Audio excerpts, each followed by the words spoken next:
안녕하세요. 지금 현재 고금리에 사람들이 집을 안 사요가 아니라 집을 못 사요입니다. 매물은 쌓이고 경매는 급증하고 이게 무슨 신호입니까? 부동산 시장에 이제 거래 절벽이 시작됐다는 얘기입니다. 그런데 지금도 있잖아요. 언론 뉴스 같은 것들 보면 유튜브 보면 황현희 같은 놈이 나와가지고 경매로 지금 집을 되게 싸게 살 시기다. 자기는 부동산 자산가입니다. 한 100억 정도 가지고 있는 자산가입니다. 이렇게 개소리 써드려댑니다. 그런 이들이 자신의 유명세, 자신의 얼굴을 이용해가지고 부동산 업계에서 돈 벌어보겠다라고 계속 개소리하는 중입니다. 지금은요, 집을 사고 팔고 할 시기가 맞다 틀리다? 아니다. 주택구입 부담지수 85에서 한 95 사이 그 정도면 딱 맞다라는 겁니다. 주택구입 부담지수라는 건 주택구입 부담지수가 100이다라고 하면 자신의 소득이 예를 들어 이제 100만원일 때 25만원 정도를 주택 구입하는데 이제 원리금 상환하는데 썼다라고 얘기하는 거죠. 자신의 소득의 25%를 주택 구입하는데 쓴다. 이게 주택 구입 부담지수 100이다라고 보시면 맞습니다. 그러면 예를 들어 주택 구입 부담지수가 200이다라고 하면 자신의 수입의 50% 절반을 주택 구입하는데 썼다. 원리금을 내는데 쓴다라고 하는 거죠. 그 말인즉슨 부담이 된다 안 된다? 부담이 된다. 그리고 이제 그 지표인 건데 집값이 매우 높은 상태다라고 얘기하는 이제 하나의 이제 수단인 거죠. 경매 시장에 사람 없다. 부동산은 더 이상 재테크 수단이 못 된다. 집은 주거의 공간이지 돈을 벌 수 있는 수단이 되지 못한다. 집은 감가상각의 대상이다. 집은 구매해서 소유하려고 하는 사람들보다 렌탈해서 이용하려고 하는 수요가 더 높다. 이런 얘기가 나올 때가 그때가 집을 사야 될지 고려할 시기다라는 겁니다. 취득세, 등록세, 양도세 모두 다 깎아준다. 없앤다. 라고 얘기하고 뭡니까? 연말정산할 때 소득공제 해준다. 또 정부에서 나서서 정책 지원 자금을 대줘서 대출 이자를 깎아주게 해준다. 집만 사주면 애국자다. 이런 식으로 엄청 얘기하면 그때가 집을 사야 될 시기다라는 겁니다. 고금리가 계속될 것 같지만 고금리도 계속되지 않습니다. 어느 시점이 지나면 은행들도 다시 금리를 낮추고 대출해줄 이제 고객들을 찾아 나선다라는 겁니다. 그때 금리가 왕창 내려갔을 때 그때 사면 된다라는 겁니다. 다만 감당할 수 있는 범위 안에 사야 되는 거죠. 감당이 안 되는 상황에서 무리하게 떠들어대면 어떻게 됩니까? 큰일 납니다. 이제 엄청나게 뒤집어진다라고 보면 맞죠. 산다라는 게 얼마나 힘든지 얼마나 상황이 안 좋은지는 명심해야 됩니다. 참 많은 생각들이 들죠. 정신 바짝 차려야 되죠. 두려움을 가지고 살아야 됩니다. 명심해야 되는 거죠. 꽤 충격적인, 꽤 놀라운 일들이 많이 벌어지고 있습니다. 사는 게 얼마나 어려운데요.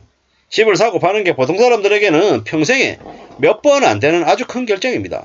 그 엄청난 결정을 이제 생각 없이 함부로 저지른다고요. 특히나 지금 이번에 2030들 MZ세대들이 무리하게 갭 투기하고 부동산 투기에서 연끌하고 지랄을 했죠. 그 결과 어떤 줄 아십니까? 그들은 앞으로 40년 50년간 금융권에 잡힌 물고기입니다. 이제 금융권들이 엄청난 수익을 그 연끌한 이들을 상대로 이제 장사해가지고 자신들의 수익을 다 채울 거예요. 앞으로 충당금 적립도 해야 되고 대출금리도 올려야 되고 이래저래 하면 확실히 이제 수요가 줄어들어서 대출 장사를 좀 예전만큼 못해서 이제 금융권들의 이익이 좀 줄어들 거예요. 그럼 그 줄어든 이익을 어디서 충당하겠어요? 어디서? 충당 안 할까요? 충당하죠. 그 충당을요, 참, 연끌들한테 합니다. 연끌들한테 충당해가지고 돈을 번다라는 겁니다. 잘 생각해야 됩니다. 사는 게 얼마나 어려운데, 너무 쉽게 생각했던 그네들이 이제 뒤집어지는 거예요. 두고 봐야죠. 따져봐야 됩니다.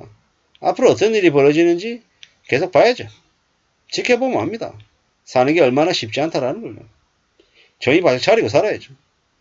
두고 보고 따져보고 관심 가지고 하면서 살아가야 됩니다. 그러면 될 겁니다. 참 사는 게 뭐 이 모양인가? 어떻게 되려고 이러나? 이렇게 이제 계속 걱정할 거예요. 염려할 거예요. 두고 봐야죠. 참 사는 게 어렵습니다. 쉽지 않습니다. 돈 버는 게 얼마나 어려운데. 쉽다고요? 미친놈이죠, 미친놈. 개또라입니다. 돈 버는 거 안 쉽습니다. 돈 버는 건 무지하게 어렵고요. 세상은 내가 돈 벌 수 있게끔 가만히 놔두지 않습니다. 어떤 식으로든 이용해먹고 뒤통치고 괴롭히고 가스라이팅 하려고 할 거예요. 그런 험난한 세상에서 내가 흔들리지 않기 위해서 정의 바짝 차리고 대비하고 대응하고 움직여 나가야 된다는 겁니다. 그래야 이 험난한 세상을 살아낼 수 있는 겁니다. 그렇기 때문에 더욱더 정신 차리고 마음 단단히 먹고 살아가야 되겠습니다. 지금은 부동산 따위에 관심을 가져야 될 시기가 아니라 어떻게 살아내야 되지? 어떻게 이 힘들거리는 현실을 극복해야 되지? 라고 고민해야 되는 시기입니다. 그래야 된다라는 겁니다. 그러지 않으면 정말로 답이 없다라고 생각해야죠. 이 힘들고 어려운 세상을, 이 무서운 세상을 어떻게 살아가려고 그냥 유튜브나 아니면 뭐 몇몇 사람들의 말만 좀 듣고 혹해가지고 저기 뭐야 집을 산다고요? 미칩니다. 개작살납니다. 개병신됩니다. 사는 건 정말로 무서운 일이다라는 거. 사는 게 내 뜻대로 내 생각대로 안 된다라는 거. 두려움을 가지고 정신 바짝 차리고 어떻게 살아야 될까 고민하고 강구하고 또 그러고 살아야 됩니다. 그래야지 이 삶을 견뎌낼 수 있다라는 겁니다. 지금처럼 살기 힘든 정말로 힘든 제2의 IMF가 이미 시작되었는데 집을 사겠다고요? 큰일 난다라는 겁니다. 지금 서울 지역에만 팔리지 않은 아파트 매물이 한 달 사이에 7천 이상 늘었고 경매 진행 건수는 2016년 이후 최대치랍니다. 서울 강북의 대규모 아파트 작년 초만 해도 32평이 11억 7천에 거래됐는데 지금은 경매로 최저가가 7억 원대에 떨어졌답니다. 뭡니까? 8억 9천에도 있는데도 거래가 안 된답니다. 이게 현실입니다. 대출금리 높고 대출도 안 나오고 특례 보금자리로 마감됐고 이게 지금 현재 현실이죠. 서울의 상도동의 아파트 당첨자들이 대거 계약을 포기하고 지금 선착순 분양하고 있답니다. 이게 현실입니다. 이게 현실요. 근데 무슨 놈의 집값이 오른다고요? 개소리 하지 말라고 그러십시오. 지금 매물이 많이 나오고 갭 투자도 안 하고 담보대출도 지금 안 나오고 이제 내년 초 되면 하락세 가능성이 있다고 박은갑이라고 하는 이가 얘기하는데 이 전문가라고 얘기하지만 실제로는 인기팔이하는 그냥 업계에 그냥 앞잡이들이 거죠. 믿으면 안 됩니다. 현실은요. 스스로 판단하고 스스로 알아가는 거죠. 주택 가격은 부동산은 2024, 25, 26 최소 3년 이상은 계속 하락세를 면치 못할 것이다 라고 보고 계속 지켜보고 또 지켜봐야 될 것 같습니다. 이상입니다.